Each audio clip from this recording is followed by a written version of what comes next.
RSS हमारे देश के लिए कर क्या रहा है? 1925 में शुरू हुआ एक संगठन जहां ना कोई सरकारी फंड पहुंचता है, ना कोई चुनाव लड़ता है, ना सरकारी वेतन देता है, फिर भी आज लाखों स्वयंसेवक हर रोज शाखाओं में पहुंचते हैं, जिनकी संख्या 60 लाख से अधिक है। जरा इतिहास पलटिए। 1947 के विभाजन में लाखों शरणार्थियों के लिए राहत शिविर किसने लगाए? आरएसएस ने।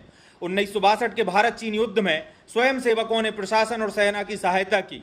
उनके कार्यों की सराहना के बाद 1963 के गणतंत्र दिवस परेड में आरएसएस के स्वयंसेवकों को भी भाग लेने का निमंत्रण मिला था। 1965 और 1971 की जंग में कई स्थानों पर यातायात नियंत्रण आरएसएस ने संभाला। रक्तदान और नागरिक सहायता के लिए कई कार्य किए। 1975 में जब आपातकाल लगा तो हजारों स्वयंसेवक जेल गए, भूमिगत रहकर लोकतंत्र बहाली के आंदोलन में शामिल रहे।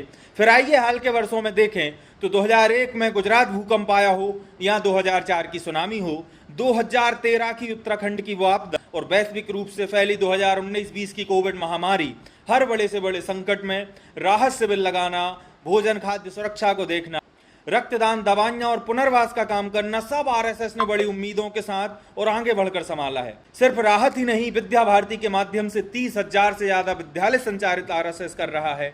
सेवा भारती के माध्यम से स्वास्थ्य, शिक्षा और झुग्गी बस्तियों में सेवा प्रकल्प के रूप में काम कर रहा है। भारतीय मजदूर संघ देश के सबसे बड़े श्रमिक संगठनों में से एक है।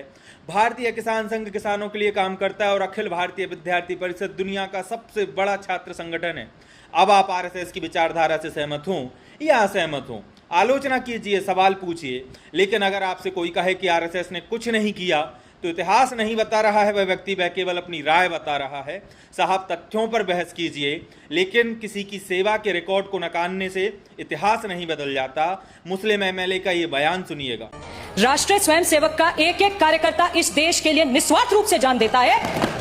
ये वो नहीं समझ सकते जिनकी मोहब्बत की दुकान फीकी है, जो तुष्टीकरण और भारत को तकसीम जिन्होंने कर दिया, टुकड़े टुकड़े कर दिया, मजहबी लड़ाई में टुकड़े टुकड़े कर दिया, वो अखंड भारत के एक रूप को नहीं समझ सकते। ये राष्ट्रीय स्वयंसेवक है जो इस देश में निस्वार्थ होकर एक सेवक के रूप में उस दूर दराज पे एकल विद्यालय और आदर्श विद्या मंदिर चला देता है जहां सरकार पहुंच नहीं सकती।